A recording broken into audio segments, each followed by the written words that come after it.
శివుడికి అపచారం.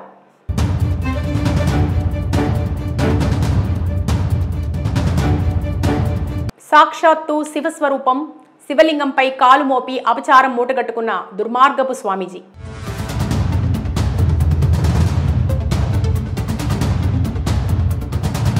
కర్ణాటకలో జరిగిన ఈ సంఘటన సంచలనంగా మారింది. సహజంగా సనాతన హిందూ ధర్మ వైభవం, హైందవ ప్రాశస్త్యం కానీ తెలియని వారు అజ్ఞానంలో మాట్లాడితే మూర్ఖులుగానో పిచ్చివారుగానో పరిగణిస్తాం. కొన్నిసార్లు ఏమీ తెలియదని క్షమించి వదిలేస్తాం. అలాంటిది సనాతన ధర్మాన్ని అవపోసన పట్టి గొప్ప స్వాములుగా చలామణి అవుతున్న కొందరు దుర్మార్గపు స్వామీజీలు శివలింగంపై కాలు మోపి పాదాలపై పూలు చల్లించుకుంటూ తామేదో ఘనకార్యం చేశామంటూ పరమేశ్వరుని అవమానించడమే కాక క్షమించరాని పాపానికి ఒడిగట్టారు. పైగా వారు చేసిన పని వీడియోలో రికార్డ్ చేశారు.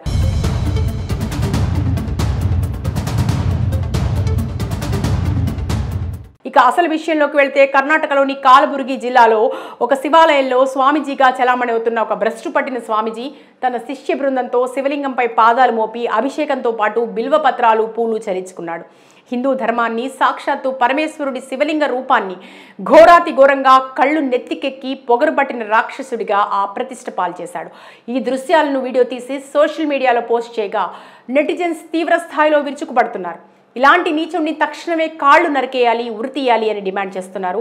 శివలింగంపై కాలు మోపి నువ్వు ఒక్కడివే తప్పు చేయలేదు, నిన్ను అడ్డుకోకుండా నీ శిష్య బృందం కూడా తప్పు చేసింది, మీరు చేసిన పాపం ఊరికే పోదని విరుచుకుపడుతున్నారు. ఆగమ శాస్త్ర పండితులు కూడా తప్పని మండిపడుతున్నారు.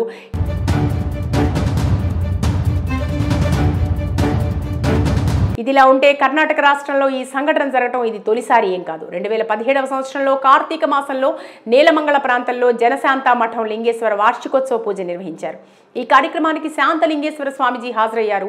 శివలింగానికి ప్రాణ ప్రతిష్ఠ చేశారు. తర్వాత శివలింగంపై పాదం మోపి ఆయన శిష్య బృందంతో అభిషేకం చేయించుకున్నారు. దీంతో ఆ సమయంలో దేశవ్యాప్తంగా ఈ సంఘటన కలకలం రేపింది. నిజానికి ఏ శాస్త్రంలో పురాణాల్లో కూడా శివలింగంపై కాలు మోపమని చెప్పలేదు. పొగరెక్కిన ఈ స్వామీజీలు ఈ విధంగా ప్రవర్తించడం సిగ్గుచేటు, హైందవ ధర్మానికి కళంకం.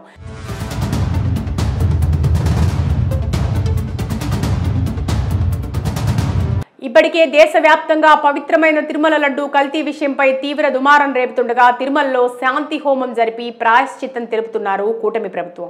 మరోవైపు అజ్ఞానంతో కళ్ళు మూసుకుపోయిన స్వామీజీ ఘోరమైన తప్పు చేసి పాపం కొని తెచ్చుకున్నాడు. ఇలాంటి వారిని ఊరికే వదిలిపెట్టకూడదు. భగవంతుడితో చెలగాటం ఆడుతున్న ఎవరైనా సరే కఠిన శిక్ష అనుభవించాల్సిందే.